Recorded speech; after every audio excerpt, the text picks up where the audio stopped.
Welcome back to the State Farm Analyst Desk for Game 3 of the day, Team Liquid versus Evil Geniuses. We've brought in one Crumbs to help us out with the remaining games for the day. But Crumbs, I actually want to come to you about... Fancy suit. Fancy Yeah. I appreciate that. Thank you. Finally, Thank you. that's why we kicked Probably off. He wasn't suited up well enough. What about them two? They're on... That's strike number 1, all right, for this tomorrow. This is my formal wear, I expect big things. I don't know if you missed earlier. Big things tomorrow from these two. But I want to get your thoughts on that C9 game, Crumbs, because going into it, we kind of talked about the possibility of Cloud9, flexing or looking for new picks as they move into, the playoff or postseason. How did you feel about the Kalista top and the way Cloud9 is shaking things up?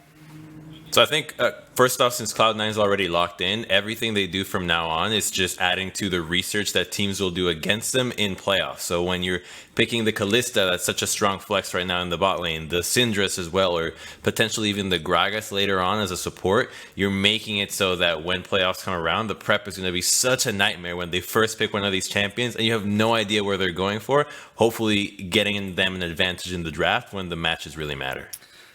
It was weird to me because Blabber is actually the one who looked sloppy or not practiced, and he plays Gragas all the time. Right. So the Kalista top, for the most part, looked pretty good, and then eventually they did win in 30 minutes, so it was good. I was going to say, it's a tough thing to evaluate because they got out to such a great early lead, which is typical for them, but we did see a bit of that lull, and how much of that do you chalk up to trying new strategies and figuring out how to navigate the late game, and how much do you chalk up to maybe, an individual is slipping? I think probably too early to tell off of one game. We'll see how they do tomorrow as well, but I want to transition to Team Liquid Evil Geniuses here, our third game of the day. EG, they're looking to be a playoff team, and TL, they're sitting just outside as well. So for both of these teams, it's kind of do or die time. And I'm going to go directly to you, Mark, because from listening to the dive this week, you didn't seem too hot on TL's chances. Possible, but you weren't sold. So break it down for me.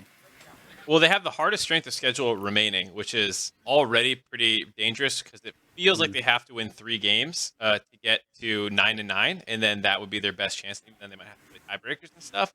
And they play C9, they play FlyQuest in their last week, and then they play a bunch of 7-7 this week. So they have the hardest strength of schedule. They haven't looked good. They've been just as disconnected as they've been at the start of the season, and they just lost a solo queue game where all 5 members somehow all matched together, and then they lost to a bunch of randoms. And What? Yeah, you didn't see this, Crumbs? I missed it. I missed it. Yeah, this was tweeted out. It was something. It was like, they luckily got queued together and then they lost. I mean, they still can't be pole belter. I think that's the lesson of that. That must be what that means. Yeah. Either way, it just doesn't bode well for like this late season playoff push against the hardest teams that you could basically. Yeah, Jack. Yeah, and TL, I like how that's the most interesting thing for you, Mark. Because it's the same for we me. need to sign those 5 players. Right, let's get those 5 players on the rows around, make a team around those guys right away. Find out who those 5 were. Jack, coming back to you, though, on that point, while Team Liquid as a whole might not be playing phenomenally, I do want to single out a player who I do feel is doing his absolute darndest to try and drag TL and the rest of his teammates over the finish line, and that would be Jensen in the mid lane. He's got some impressive statistics from a laning perspective, from a mid laner perspective, but it hasn't been enough for the squad. Yeah, and you can go across the board trying to hand out criticism for the other people. I think CoreJJ has escaped a lot of criticism despite poor play, but like at the end of the day, they're still Team Liquid. So has this additional week allowed them to get better? Because no one thinks that if this season lasted an indefinite amount of time, the TL would miss the playoffs.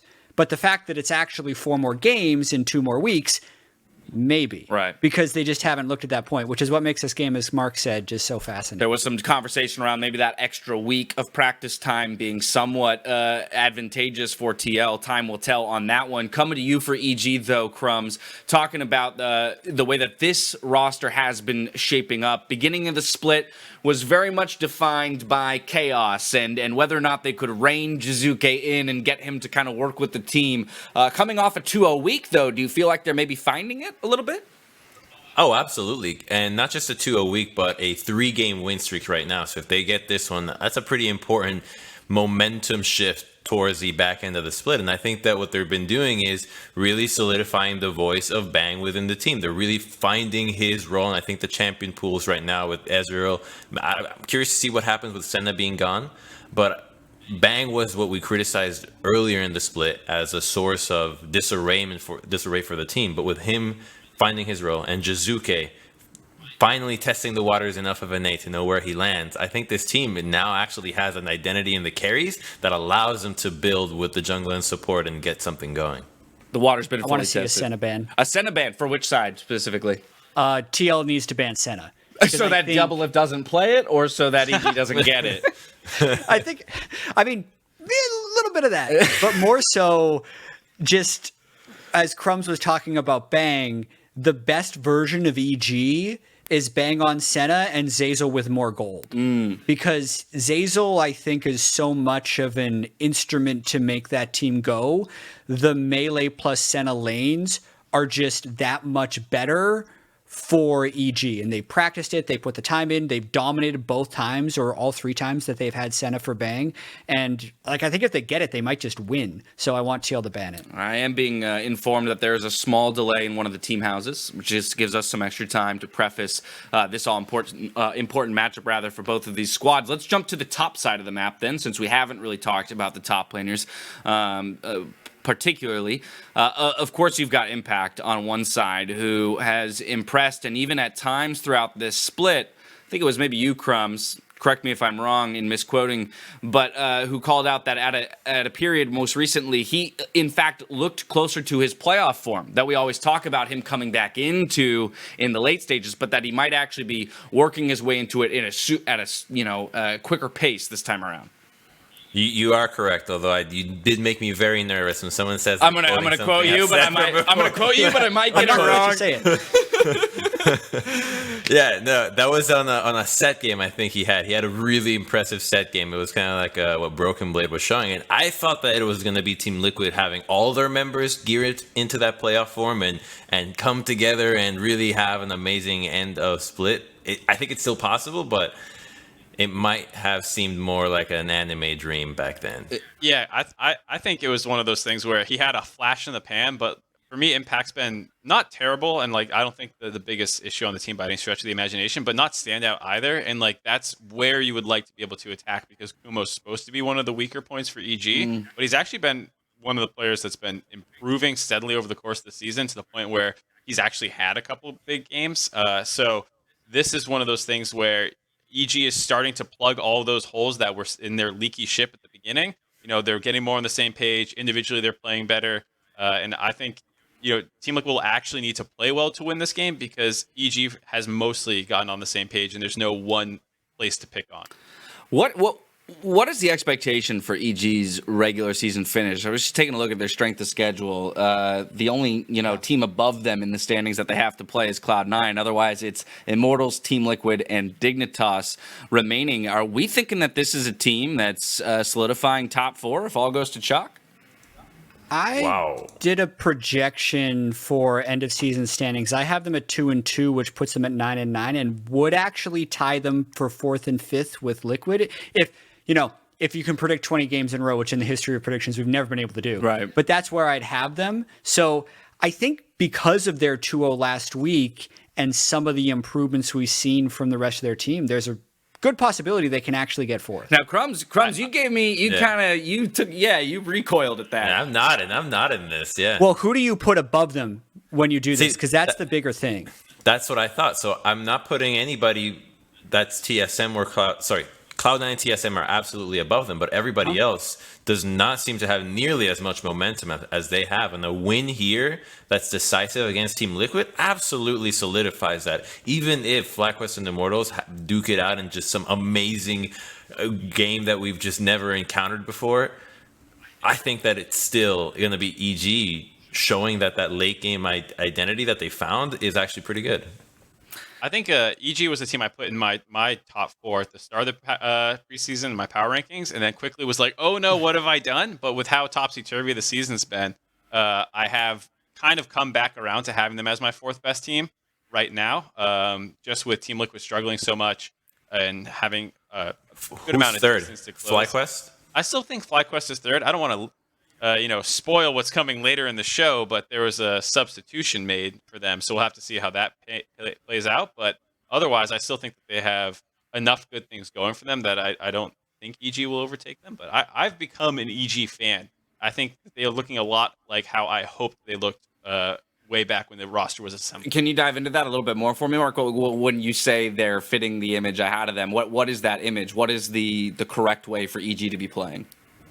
I thought it would be a lot of aggressive playing with Jiizuke and Svenskeren as this mid-jungle core that will control most of the early game, that will then eventually give way to Bang being the late-game threat, Vulcan working with them Zeyzal working with them as well to get things done in the early game, roaming around, and Bang being a little bit on an island, and like the things like the Ezreal and the Senna do seem to fit that more, which is what they've been doing.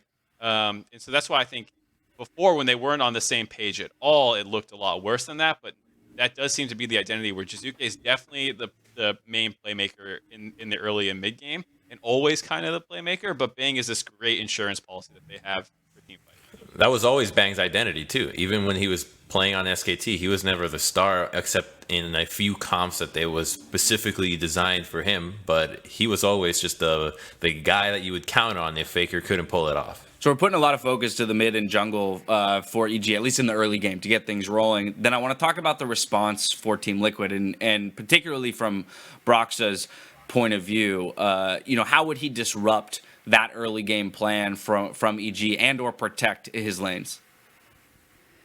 It's interesting to me just because Broxah has actually been maybe the most hit or miss player. Weirdly, when he's came in and played his first, I guess, 8 games, he's actually been here for longer than you think. I think actually just shadowing Svenskeren is the best version of this if the Team Liquid laners end up showing up. Because Doublelift and CoreJJ should be able to win 2v2. Jensen should be able to beat Jiizuke. Impact should be able to beat Kumo. So unless something throws a wrench in the early game, TL should be fine.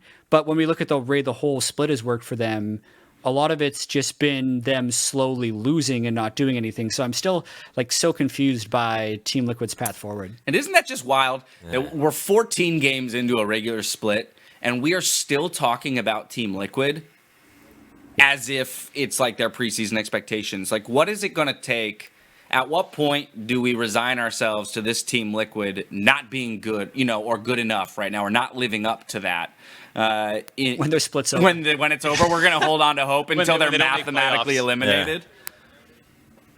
Yeah, I mean, that's what happens a lot of times when these greats, all-time greats, start sliding off the summit of their performance. It happens all the time in traditional sports and as well in esports. People I don't want to pick on him because Rainover's a great player, but he had a period of time where he started to decline, and people still kept betting on him like he was the solution to their problems. I think that's how. Yeah, Jack putting. Yep. Someone said COG would be first in a split when they got. Don't hate on the man for trying to extend his career. All right, he's trying to make a living here. I'm not hating on Rainover. I'm just saying that sometimes outsiders don't judge the decline that something's happening. TL could just be. So that's okay. So Mark is more directly asking the question that I wanted to ask, which is is somebody on this team? Is it the end? Are we identifying that these players just aren't, number one across their positions in North America, like we would have said last year with, only a couple maybe contentious positions? Clearly, we're looking at Cloud9 as the team that kind of boasts, the number one player in every role.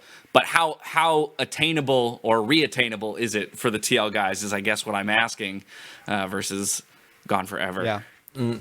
I've seen flashes. Oh, go ahead. Oh, sorry. I've seen flashes where all of them this split have looked good. Even Doublelift had one of those bot difference games earlier on. Impact has had a couple games that make you think that. So I think it's easily obtainable, and I think we've heard a lot of stuff come out of the TL camp early in the split when they had Surenfire and they weren't actually practicing at 100% because they're just waiting for Broxah to arrive. And there actually are a lot of valid excuses, at least in terms of what I'm considering, and a lot that just can't be excused and are things that they're doing poorly. I don't necessarily think it's Impact is washed. I don't think that's the case here. I think he's just a little bit out of practice. Like, do you remember?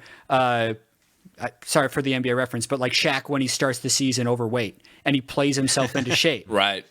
I kind of think TL has been trying to play themselves into shape. Some of the players. It's just a matter of can they make it in time. I get the feeling that it starts at the off season where the change of Xmithy will kind of happened in a surprise to a lot of the players, and then the issues with the visa compound into kind of just an environment that becomes really difficult to grow in as a new team. So I think that it's a matter of how Team Liquid is just being dealt this hand of this year right now, and it's obviously not being helped.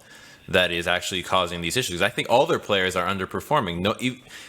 Every one of these players is at least consistent to some degree, and we're not seeing that out of their players. And I think that it's almost always coming from the leadership. Yeah, I mean, CoreJJ, the last game that we saw him where he died twice just in weird ward battles are things that we're not used to seeing out of him. And he's right next to Broxah, and so obviously there's some disconnect still there prevalent in the team that is not like, oh, he just missed a skill shot because he's bad now. So I'm definitely not in the TL players are washed camp. I'm definitely in the it's been a weird season, but this is more problematic than their excuses give them. I like it. That's a gap to be in. Yeah, that's the camp I prefer to be in as well. And I think it's an important thing, as Crumbs mentioned, to recognize where this team started, right? All the obstacles that have been thrown in their way here in the spring split, only to get to this point here, just past that halfway point. We do have a little bit of a technical issue that we're still working through with one of the teams to make sure that we can get this game up and running. And so with that, we are going to take an opportunity to jump to a quick break for about 5 minutes, and then we'll come back, hopefully be ready to load up into game. So we'll see you soon. Stick around.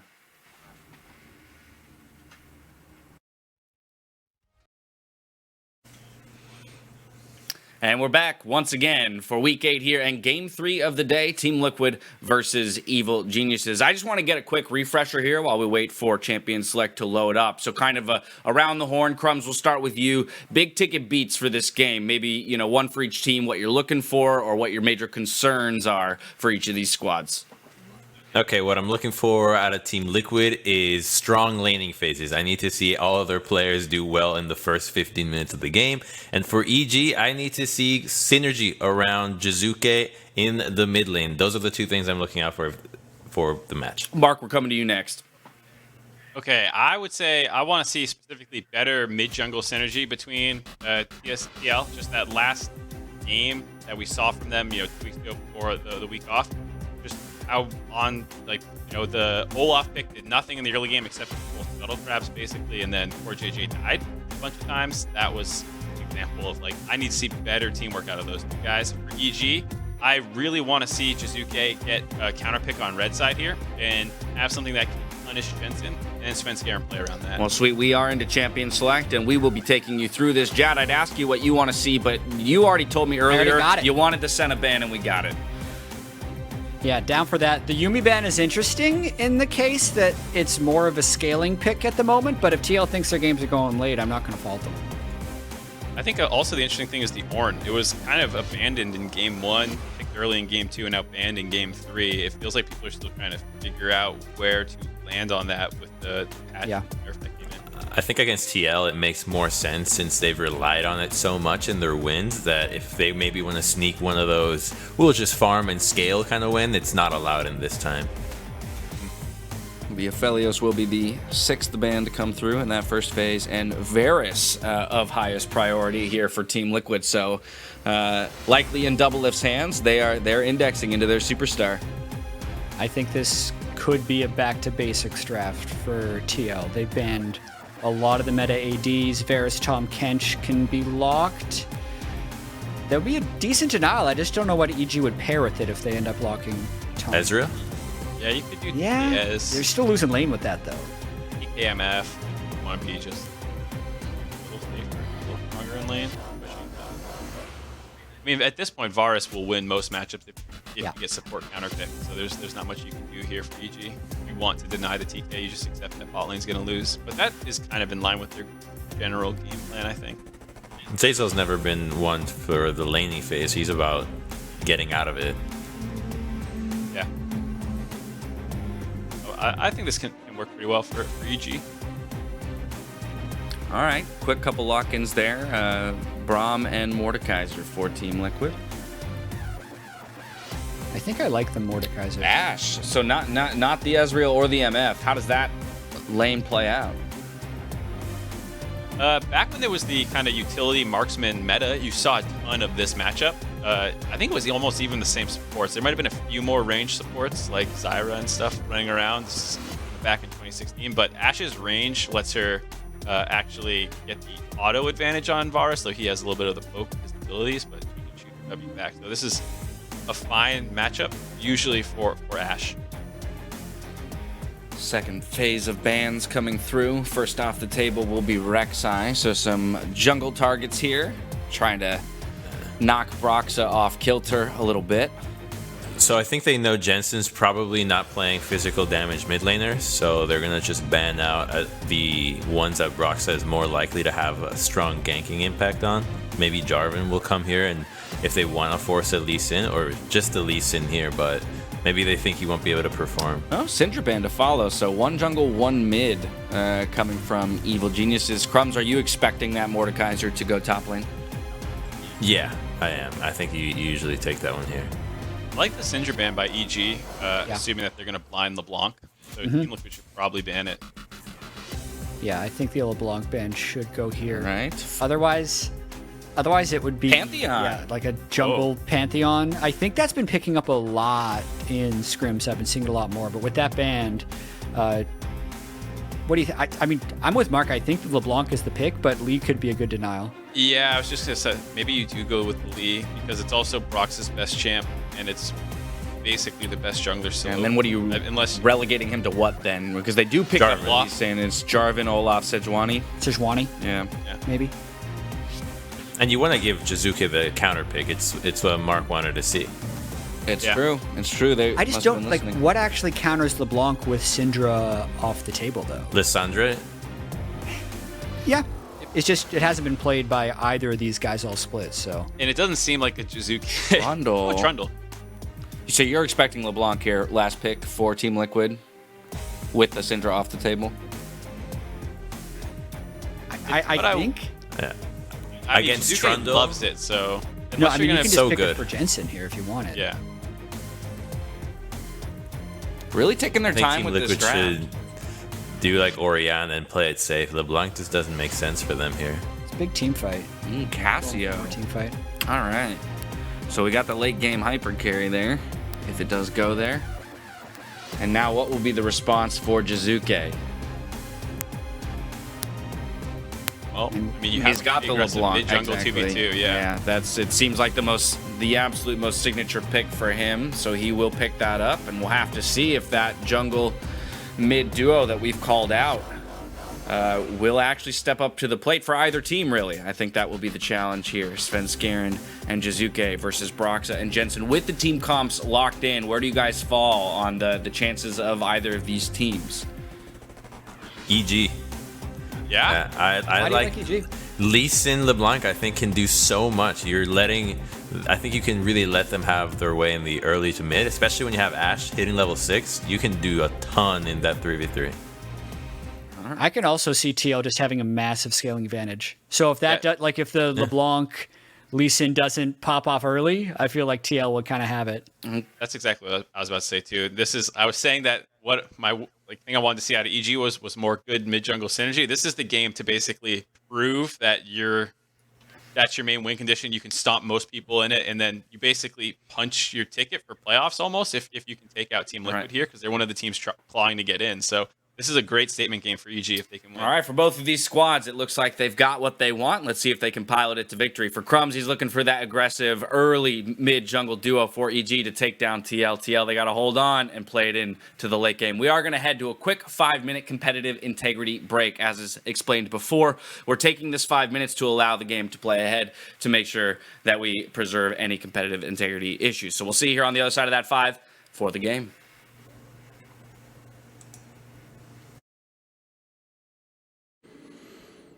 Hello everyone, welcome back to the LCS. I am David Freak Turley, and the man across from me is Isaac Azale Cummings Bentley, and we have LCS to play here today. I am excited to be back in action. It's been a bit too long for me.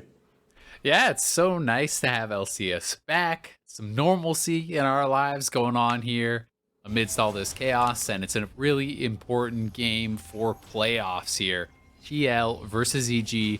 They'll need to win, very likely, 3 of their next 4 at least to make it into playoffs. So they've got to pick up wins. They still have Cloud9 coming up next week, which is going to be a really tough one. And if you're painting that as an expected loss, they have to win every other game. Yeah, I had our stats team put together a sort of predicted win-loss. I know Jat did his individual game predictions. I asked StatSpot to do the same thing. And based on just sort of ELO predictions, TL ends the season at 7-11 in 7th place outside of playoff contention. And on the other side, EG would go 10-8, going 3-1 overall. I mean, we are in a world right now where Team Liquid, results-wise, have shown us they are not a top 6 team in the LCS. They are 4-4 with Broxah in the lineup. If you even don't include his first week with jet lag, they're still only 3-3 with him, and that means they really do need to step up and have a better result by the end of the season with 4 games to go. They really do. It's kind of this weird thing with TL because they're the 4-time champion, back to back, and you're kind of stuck in this world where it's like, are you looking at what we expected from them at the start and what we have seen from them in the past and saying, okay, they could still do it based off that? Or are you looking purely at what they have shown us for this split? Because what they have shown us for this split has not been impressive. But if they can get back to the form that they have had over the last 2 years and really start to work with Broxah, then of course a 3-1 is possible. A 4-0 is even possible, as we've seen tons of those weeks over the past 2 years from Team Liquid. Well, we'll see if they've got what it takes for them. Meanwhile, Evil Geniuses have been, I think, honestly, a complete delight in how the edge of their season has gone. They've actually got that same 3-3 and 4-4 run that TL have had in their last several weeks, but it's EG sitting at 7 wins. Their expected schedule is fairly easy. StatBot puts them as a 10-8 team. TL, of course, being one of those expected wins based on ELO here. And one of the, I think, great performers here is Jiizuke, who is second place in First Bloods league-wide behind only Dardoch, and went 8-1-14 last week, but now we've got a gank coming to the top side. Svenskeren wants to turn that record down a little bit as he ganks up to the top side. Impact going to be slowed, and I believe is going to burn Flash, but the W is going to land. That's an easy Sonic Wave as well. First Blood, Evil Geniuses off to a great start. And they make it look really easy, getting the Flash at Impact, taking him down. Very good start on that top side. Aatrox looking to get ahead, and in the mid lane here, Jensen does have the minion advantage, so Jiizuke cannot trade too long into this wave, but Jiizuke is trying to hold a bit of a freeze here and force Jensen to stick around on low mana and health, and he's going to be in a bit of a dangerous spot with Svenskeren in the area, so Broxah will come over to try to help him safely reset this wave. This is the barrier tax. In a lot of cases, you can still do this even if you do have teleport, but if you do, if you are stuck in a spot where your lane is like this and your jungler can't come over, oftentimes you can take the reset, then burn TP and get back in a lane. That's not a big problem. With barrier, you are completely beholden to actually have good lane management, and just the fact that Trundle showed to make sure there was no gank means he was able to push that wave out, but otherwise, knowing Svenskeren was top lane, that's a very easy 2-on-1 in most cases without having a good way out. Do want to point out a milestone. Thank you, producer Arthur. Doublelift is a single kill away from 1,500 regular season LCS kills. I expect he'll get one at some point in this game, somewhere down the line. It's gonna happen, so watch out for that one. You would hope he would get one in this game. TL At least one kill for a marksman player. Generally, you're having a pretty bad game if you don't even pick up a single kill as a marksman, who tend to get at least a couple.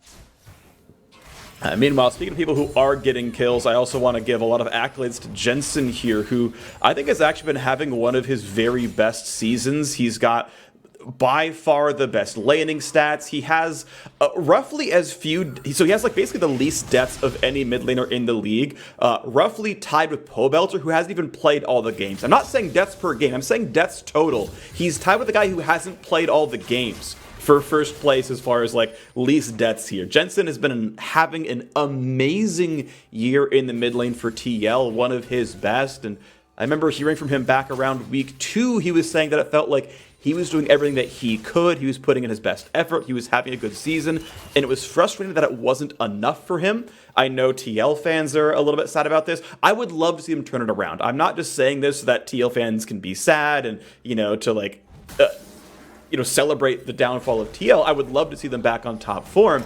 Jensen is on top form, and the rest of the team just needs to keep up to his level. I would say a lot of it has been about draft issues and team play issues and these things.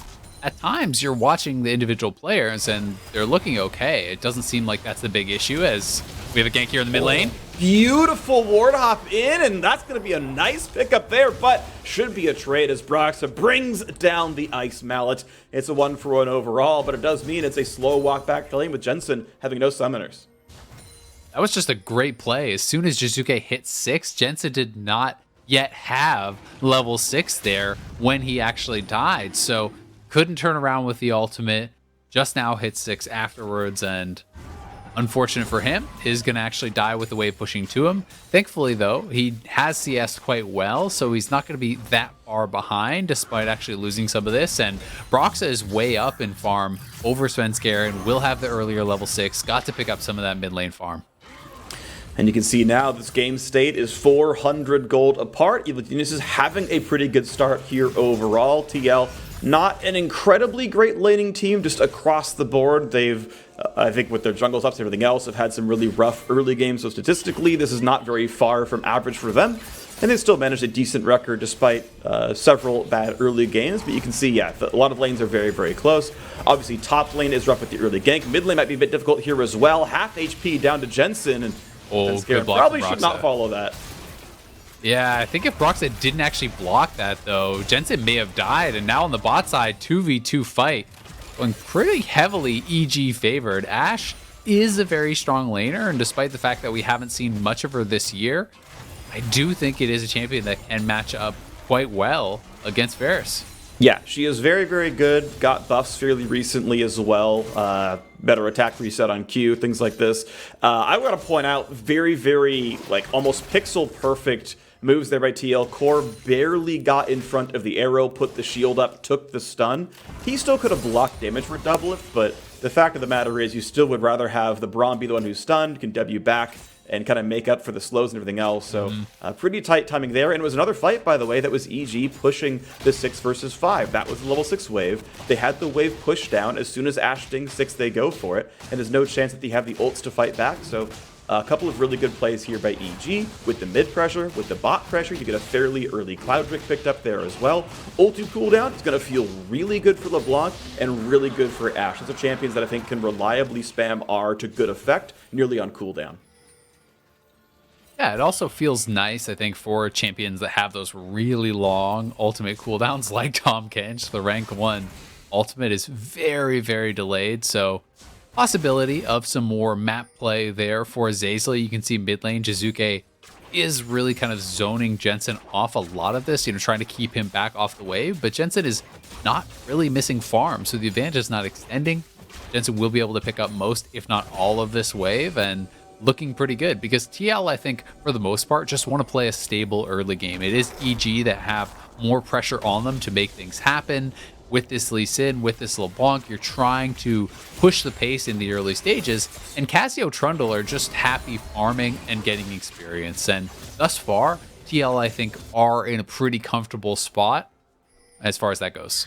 Definitely agree. This is one of the things that I know we had talked about at least a little bit in the Week 7 cast as Kumo and Impact trade back and forth, that it felt like a lot of early game teams were the ones that were able to stack up maybe the first 1, 2, and sometimes even 3 Drakes, and that was around the timing that the better late game team would turn the corner. Provided they hadn't gotten, killed 14-0 or something, their champions would kind of catch up in power level around that 20-minute mark, and that's when you started fighting over the 3rd or 4th Drake, around the chance at Soul, And if the game plays out this way, we're going to see a second Drake picked up in just about 3.5 minutes, and we'll see if kind of TL can fight back from that disadvantage once their comps come online. Right now, though, Jiizuke and Zeyzal coming down, looking for a bit of a fight. Broxah going to be stunned right away, and Kumo's there as well. Broxah does have flash, has burned the ult, he's still being slowed, but he's so terribly tanky now as well. Impact's going to find Kumo on the side. Kumo can flash. Oh, and he can't get over the wall just yet. No, the E is going to be enough of Flash to follow, but Impact is now going to be a little bit alone against the rest of the squad. So is this going to be enough for him? He's going to run to the blast cone. He's going to get kicked away from it, though, and that was way too aggressive. Impact did not have the damage to finish off the kill against Kumo and gives away a freebie.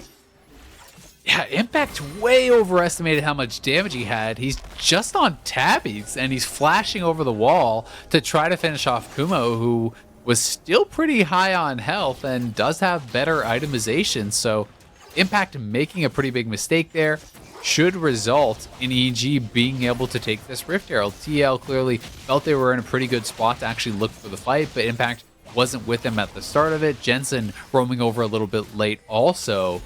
And as a result, TL getting pushed off, but they are trying to make a move back towards it once more. Teleport. TP coming in. Okay, it is going to be a full 5-on-5 with Impact having full HP, but no flash. Good smite comes through. It's still going to be picked up, actually, by the Trundle. Great steal for Broxah. Looks like they grabbed the Herald Eye as well, and that's actually massive. That is going to turn the gold around from that last fight. It will more than equalize the money difference. We are on the patch with the rebuff turret plate gold. That's going to be really nice for Team Liquid. That's also Broxah coming off of a really rough game against CLG where he was missing every smite, getting all of these objectives stolen away from him. So even just as far as a confidence boost, it's going to feel really good for Broxah to be able to grab that for his team.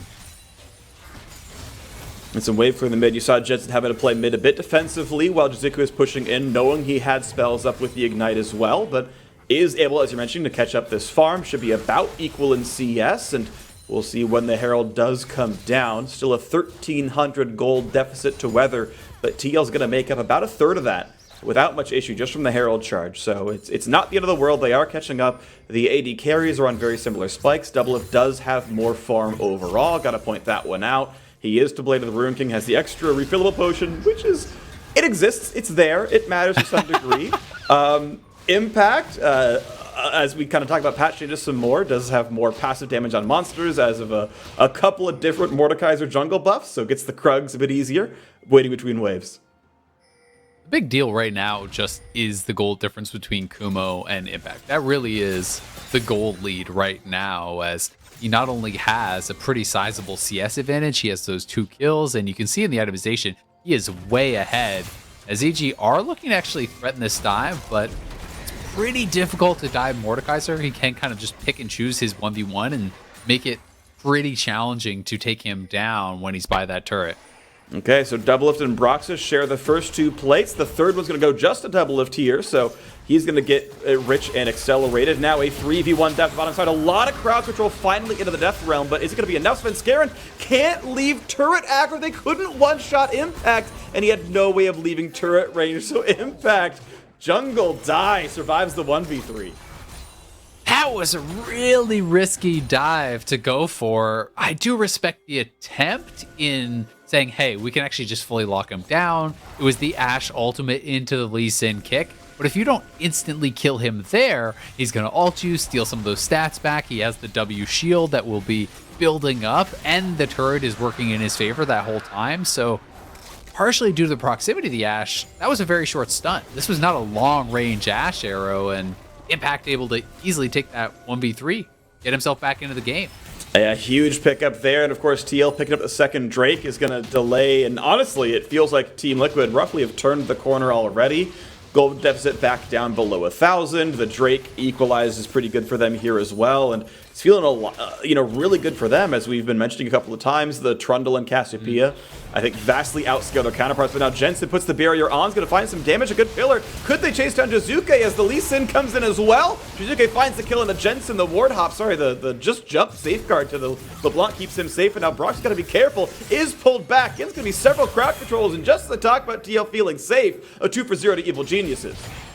EG collapsed on that so quickly. Double teleport coming through. Kumo and Bang joining up with their team to pick up another kill. And TL not able to knock down anyone there.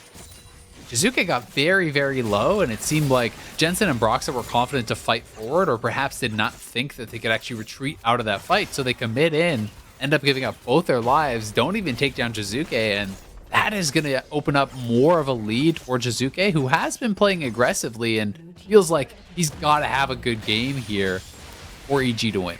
And he is. He's up CS, he's up kills, he's up by every meaningful metric you can think of here in the mid lane. Top obviously going very well also, and even though Impact turned around 1 kill on the dive, there's not really a lane that's winning, as we've seen Bang get solo turret gold in the mid lane here as well, plus those assists. I think even the 80 carry gold mark is really, really close to maybe winning, and nice try by Core. I appreciate the thought.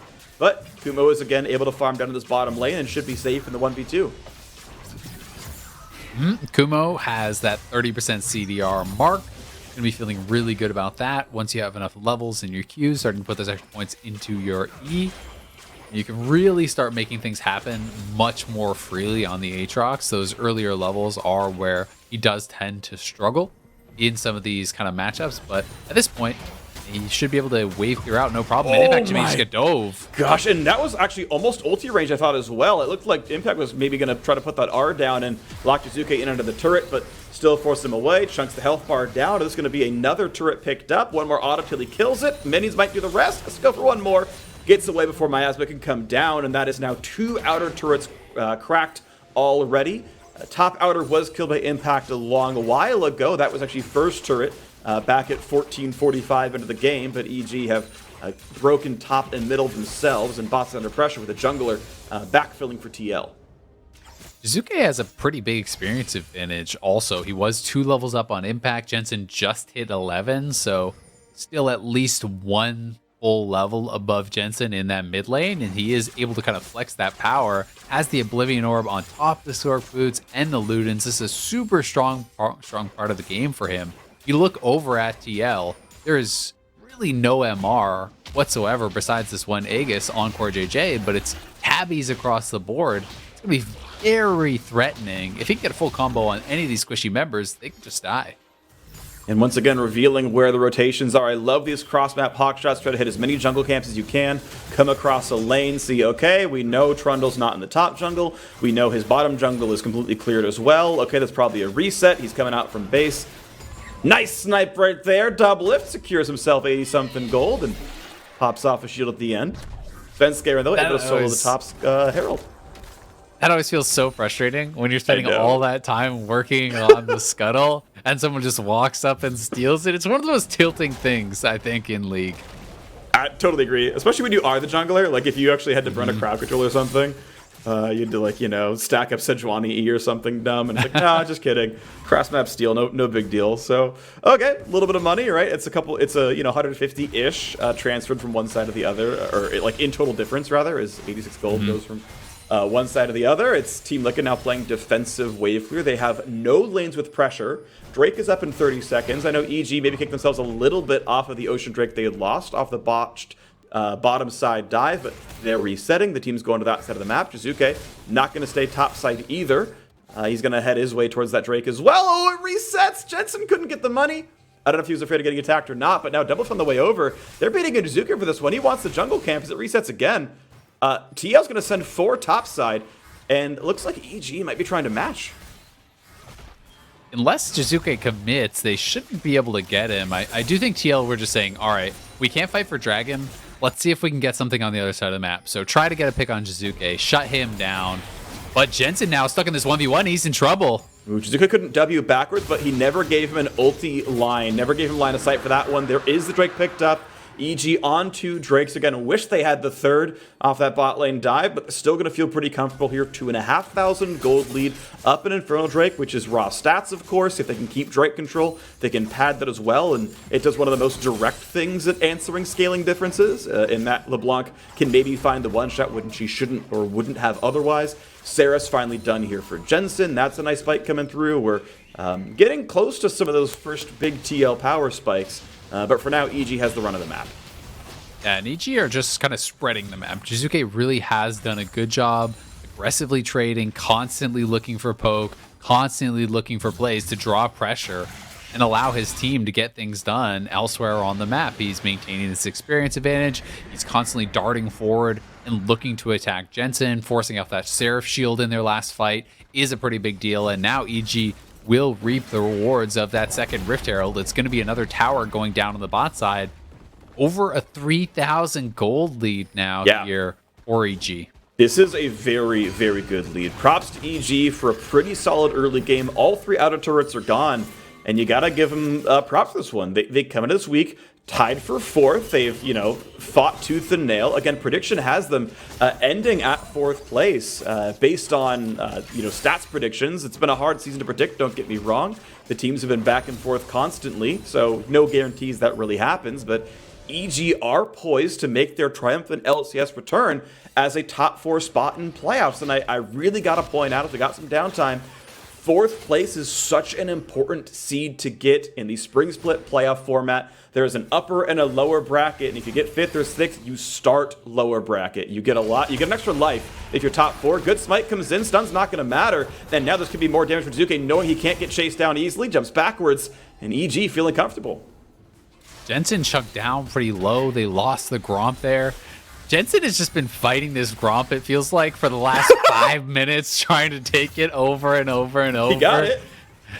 No, actually, I think Svenskeren got it. Didn't he smite it? You're right. He did smite it. That's my fault. So now we got the attempt at Kumo yet again. 2v1 on the bottom side. Gonna go for some damage. Doublelift. He gets the shutdown. He gets kill number 1,500 in the LCS regular season all time. Will that be enough to make TL win a game? Congratulations to Doublelift. Such a fixture in this scene for so long. This guy has just been winning championships wherever he went. Getting the shutdown there puts him on his Rage Blade power spike. It looks like he's working towards a Wit's End next.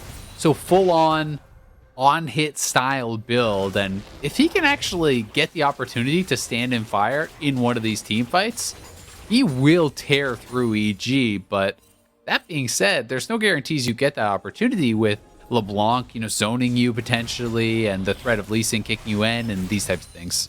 Yeah, it is double flat pen LeBlanc, which is a lot of why he's going with Send. The math really supports getting some MR while she's dealing true damage otherwise. And, can maybe sustain through some of that one. Does have some lifesteal, so he can stay full health with the shield over the top as well, thanks to Overheal. I expect Doublelift on his farm and his decent XP to survive most burst combos from Jiizuke. We'll see, though.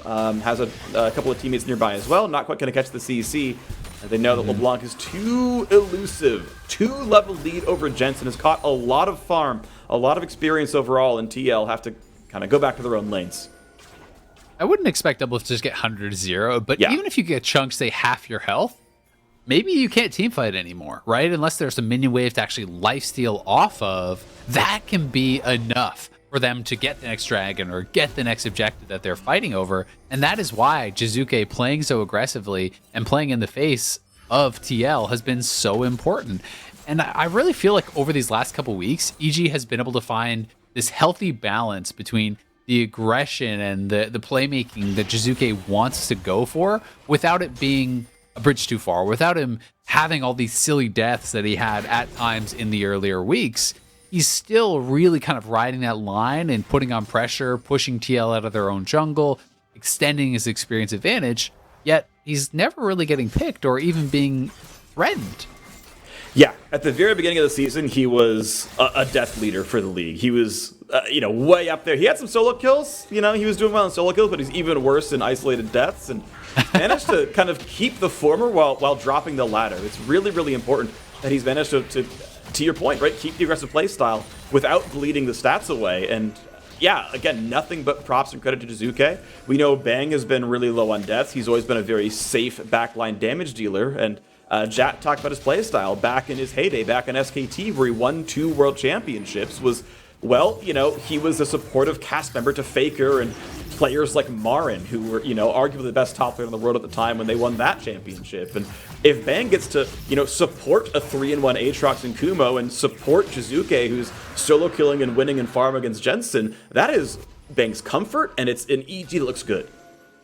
It really is. And he also, to his credit, he is playing that supportive style, as you said, during some of those World Championships. But once it came to the late game, once he had that farm and it was his time to really get things done, he was incredible at team fighting. One of the absolute best in the world. So it's not as though he was just riding the coattails of these other players. No, he just wasn't always about dominating late. He was about farming up, getting to these power spikes, and then taking over the game at that really strong point. So it's a tried and tested play style for him. If you have those winning solo lanes, you can do that. And so far, so good. Evil Geniuses 4-4 in their last 8 games, looking to make it 5-4, as they are pretty handily controlling Team Liquid. 3,000 gold lead remains the difference. Hasn't moved a ton in the last 4 minutes, but they have added that third Drake to the repertoire. They are 5 minutes from Infernal Soul Point. It is not like the most like outright sort of health difference per second of all the Drakes, I would say overall, but if you're looking at one shots, if Jiizuke is going to try to find a chunk on a double lift, it's another 200 damage over the top when he goes for it, and that sometimes can make the difference. We'll see if that does come true, but I think it will still feel good based on how this comp is running. Red buff also just works really well for poke, right? Yeah. Even if you're not looking at, oh, I'm going to 100 to 0'd you, instead of one Luden's proc, you can kind of look at it like you're getting 2 Luden's procs. So at level 16 with a short cooldown on his ultimate, if he has the Infernal Soul, you just store it forward, QRQ to store it back. You're then getting the Luden's proc, you're getting your passive proc, you're getting that Infernal Soul proc.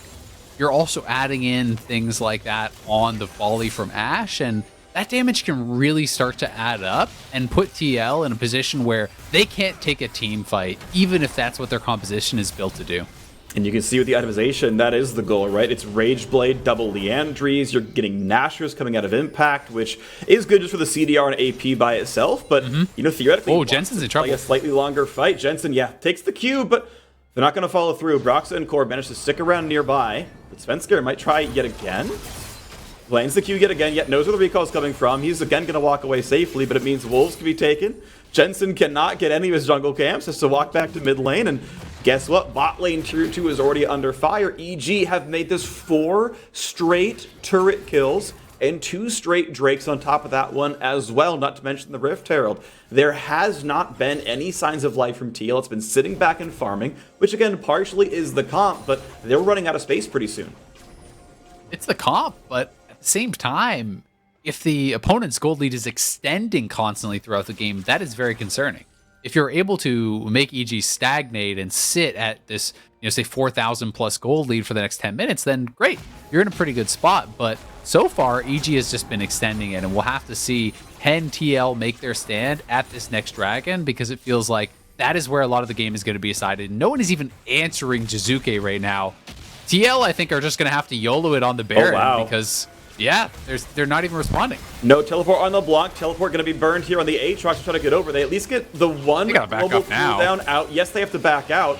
Keep in mind, Impact is taking the wave in bottom lane. He could TP the drone, but he's not going to. Baron resets, but now there's pretty soon going to be a 5v4. Jensen gets away from the chains. LeBlanc stays in mid to shove down the wave. That means mid tier 2 could be under fire. TL cannot rotate through the jungle. They have to rotate the slow way around, and that means free attacks to the turret is going to be down to 25% by the time TL can answer. Yes, they can wave clear. Yes, the turret will live, but it's now been chunked so low that the next time EG looks at it, that turret falls and the gold lead grows. 1 minute now from this Drake coming up. Bang will not have TP. Kumo will not have TP, but Doublelift and Impact will. Maybe that could be used by Team Liquid. Jiizuke has just been maintaining this 2+ level lead now. Jensen just hitting 15.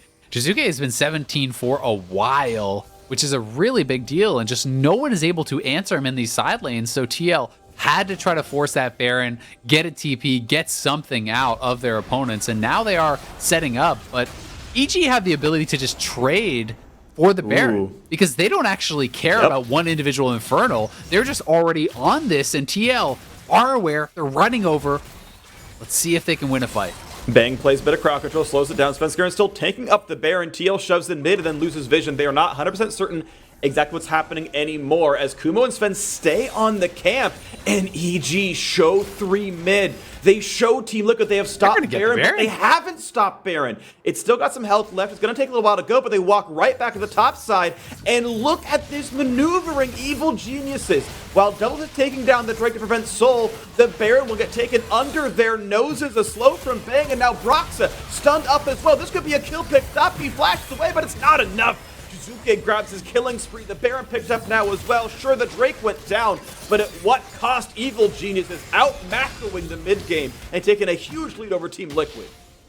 I think TL assumed that the Baron had fully reset, that everyone pulled off. So they thought, hey, we have actually a lot of time. Double, if you can solo up this dragon, but Svenskeren and Kumo stayed on it the whole time. They grab a kill, they grab the Baron, and now with no one able to answer Jiizuke in a side lane, EG really have what they need to look to close out this game, this gold lead, up to 7,000 gold at this point. Turrets are going to be falling left and right. Looking absolutely beautiful here. EG have done such a wonderful job now in this mid game. Now they gotta wait on Infernal Soul, but honestly with the Baron buff, that's gonna feel real comfortable. All the tier 2 turrets are gone. 6-0 turret run.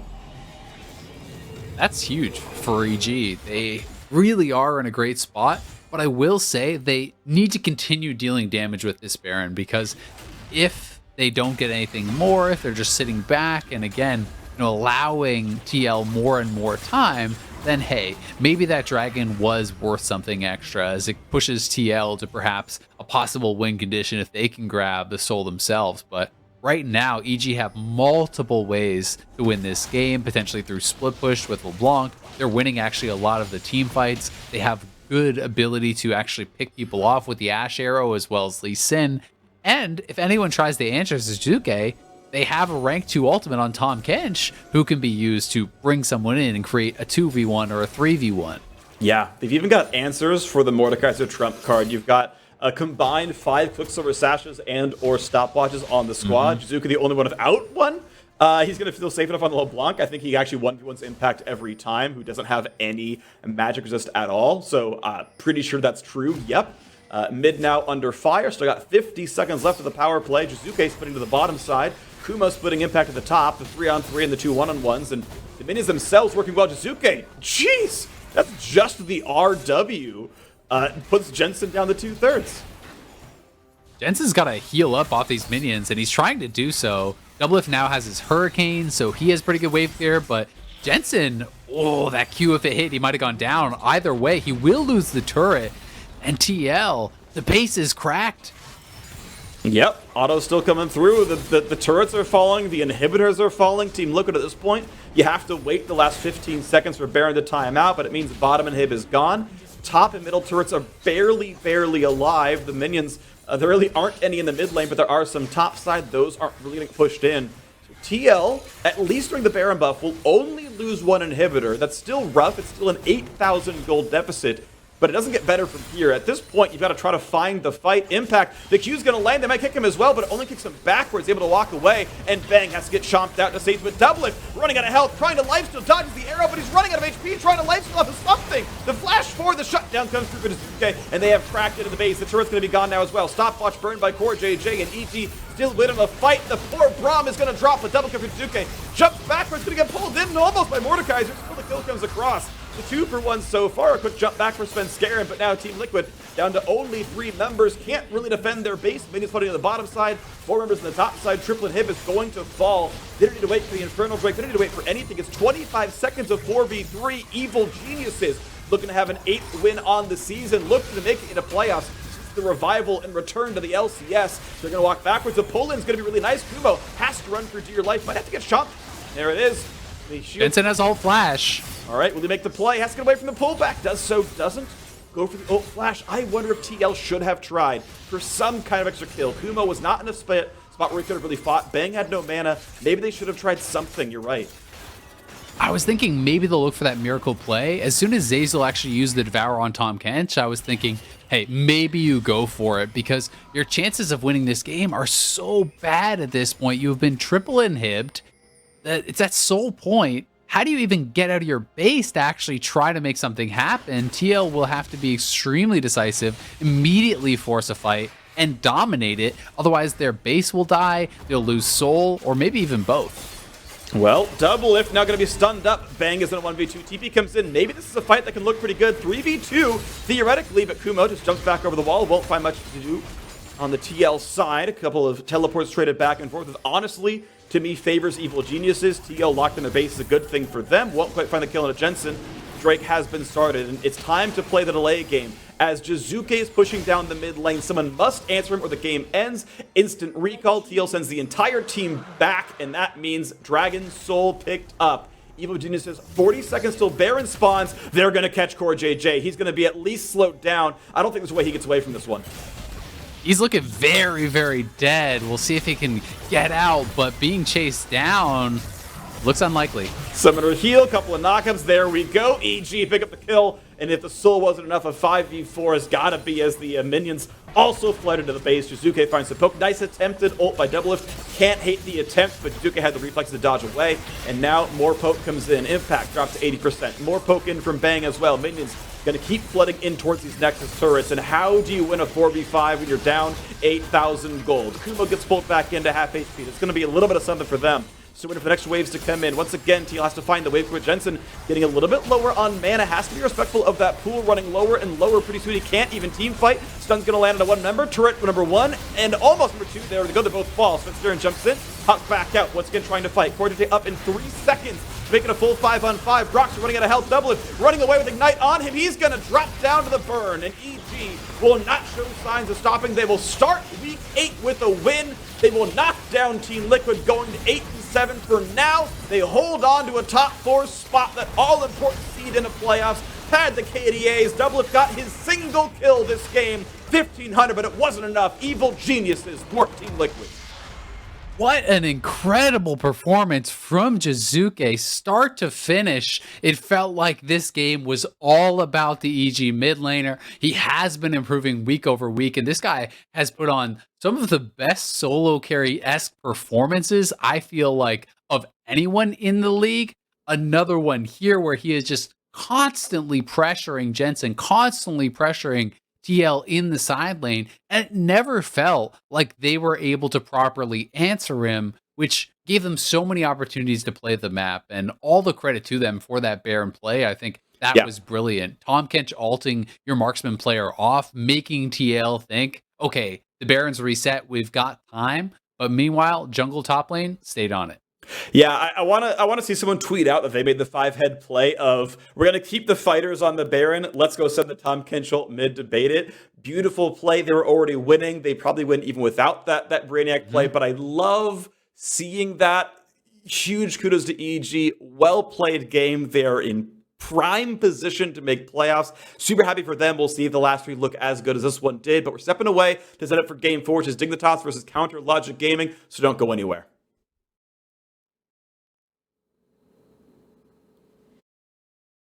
When you're chasing greatness, just remember, it's not about what you say, it's about what you do.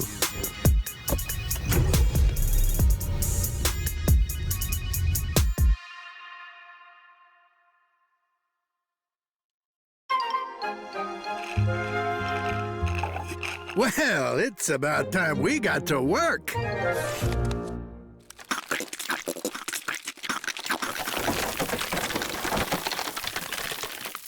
There we go. Red Bull gives you wings. The new Red Bull Zero and Red Bull Sugar Free. Full of wings, free of sugar.